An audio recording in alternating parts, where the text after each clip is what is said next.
Guys, it's been a little while since I read Junie B. I'm sorry about that. I'm going to read 2 chapters today since it's been a little bit. So, remember, Handsome Warren is the new boy in the other kindergarten class, and her friend Lucille likes him. But Junie B. Jones also likes him, but she's acting kind of silly around him, so he thinks she's a nutball. Mrs. blew her whistle. That means coming from recess. Lucille and that Grace ran to get me, 'cause I was still in the grass, that's why. Lucille was happy and sparkly. Didn't you love him, Junie B? Wasn't he so handsome? He was even handsomer up close, don't you think? He was nice, too. Wasn't he nice? That Grace was happy and sparkly, too. He said he liked my high tops, she told me. He said he liked my dress, said Lucille. He said I was a nutball, I said.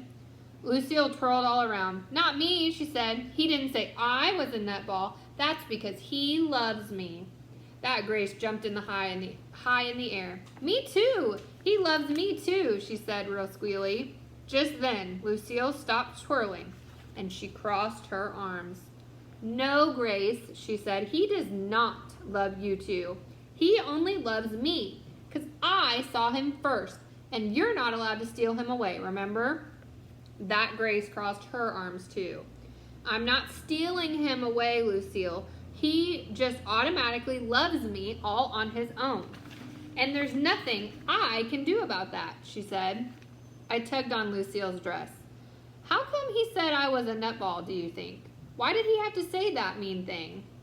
Lucille didn't pay attention to me. She kept on being mad at that Grace.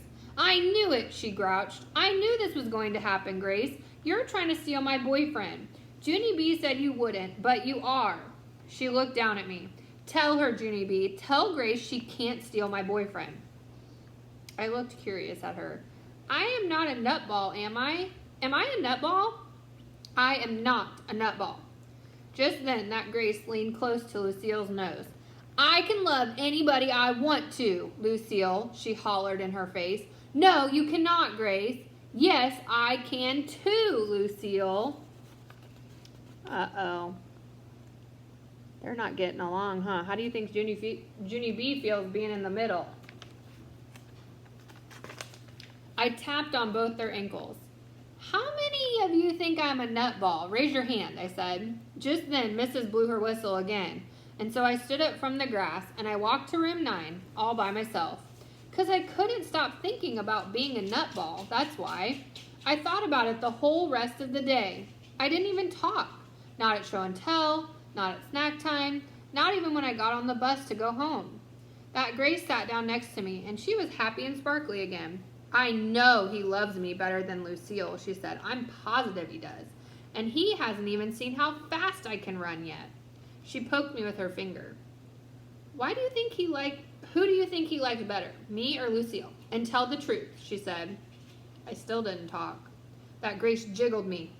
How come you're not talking, Junie B? She asked. How come you're not answering me? Are you sick? Do you have a sore throat?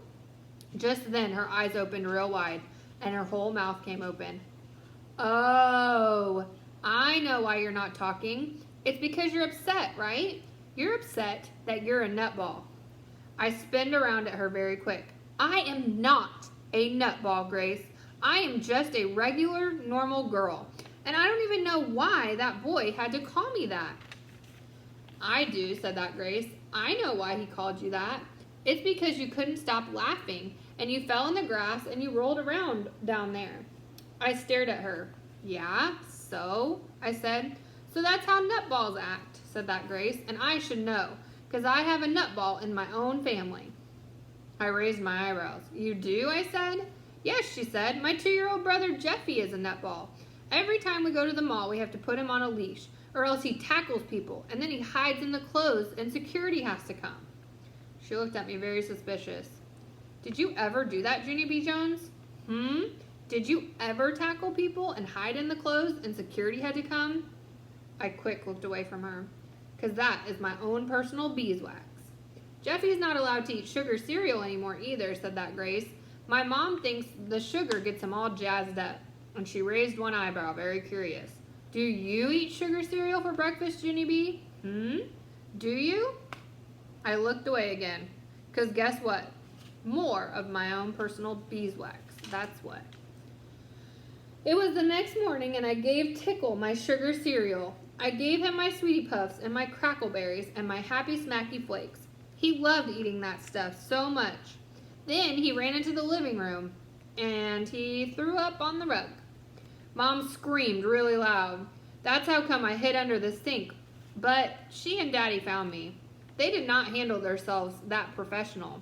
Why, Junie B? Why did you do such a thing? Shouted Dad very loud. Why did she feed her dog all of her cereal? Should you feed your dog cereal?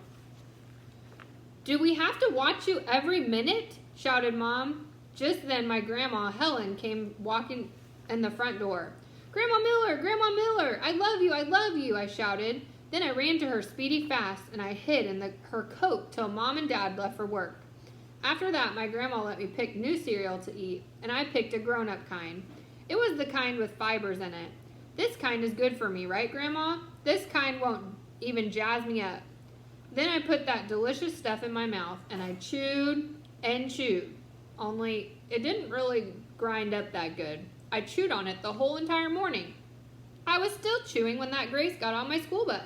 She ran to me, very excited. Look, Junie B, look what my mother bought me, she said. She held up her foot. New running shoes, she said. See them? See the lightning stripes on the side? That means I'm as fast as lightning. And so now Warren will love me the best for sure. I pointed at my mouth. Yeah, only I can't actually discuss this right now, Grace, because I'm chewing fibers here, I said. I opened to show her. See them in there? They're stuck in my teeth. After that, I poked all around with my fingernail, and I sucked them out. And I smacked my lip together. Good news, I think I'm done, I said. That Grace tried to show me her shoes again. Yeah, only sorry, Grace, but I still can't talk yet, because I have to do something very important. Then I leaned back in my seat and closed my eyes, and I didn't move for lots of seconds. All of a sudden, I clapped my hands very joyful. Did you see me, Grace? Did you see how calm I was just then? That's because I don't have sugar in me today, and I can sit still. Very excellent. I hugged her real tight. It worked, Grace. The fiber cereal worked. Now I'm not a nutball anymore, and so handsome Warren will love me just like he loves you. That Grace did not look happy. She bent down and dusted her new shoes, and I bent down there with her. How come you're not happy, Grace? How come you're not happy that he will love me too? I asked. She did a huffy breath. You're breathing on the shoes, she said. Don't breathe on my shoes. Just then the bus stopped at school, and I looked out the window and clapped my hands really excited. Grace, Grace, I see handsome Warren. He's at the water fountain, and Lucille isn't even there yet. All of a sudden, that Grace's face got very perky. She zoomed off the bus like a speeding bullet, and she ran to handsome Warren, zippity-quick. I could hear her shouting all over the playground. Look, Warren, look at my new shoes, she yelled. They have lightning on the sides, see? She was running in circles around that handsome guy. Want to have a race, she asked him. Want to see how fast I am? I bet you can't beat me, Warren. Bet you can't beat me in the race. And so just then, handsome Warren and that Grace raced all over the playground, and he could not beat her. He came back very pooped. Wow, he said, you're the fastest runner I ever saw. Maybe someday you'll be in the Olympics. I will, Warren, said that Grace. I will be in the Olympics someday. Want to race me again? Do you? Just then, Lucille popped in out of nowhere, and she had on the beautifulest dress I ever saw. And she spinned all around. Ooh, Lucille, you look like a royal highness in that thing, I said. I know it, she said. This is the kind of dress that princesses wear. It was made out of red, rich velvet, and she twirled in front of handsome Warren. The dress costed over $150, not including tax. She said. All of a sudden, handsome Warren's eyes got big and wide. Wow, you must be the richest girl in the whole school, he said. Lucille fluffed her hair. I am, she said. I am the richest girl in the whole school, Warren. Guess how much my shoes cost. Just guess. Just then I jumped right in front of that guy's face. Hello, how are you today? I said, very pleasant. I am fine and calm. He backed up from me. Yeah, only you don't have to be afraid, I said, because I ate fibers for breakfast. And I am so calm, I could go to sleep probably. Want to see me? Huh, Warren?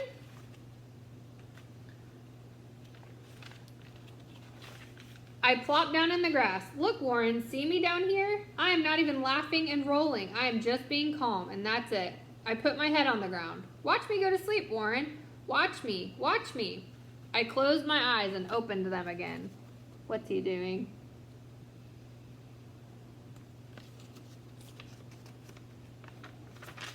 Did you see that, Warren, huh?